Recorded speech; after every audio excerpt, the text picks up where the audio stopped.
To access the air filter, first open the hood. Use the hood prop rod to support the hood. The air filter is located here. Disengage the fasteners.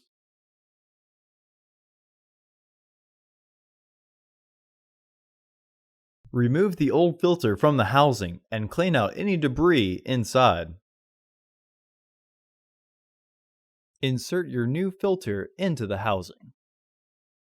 Re-engage the fasteners.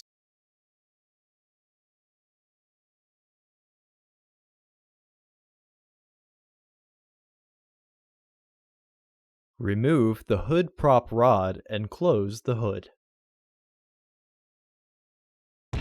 Order your parts today at filterheads.com.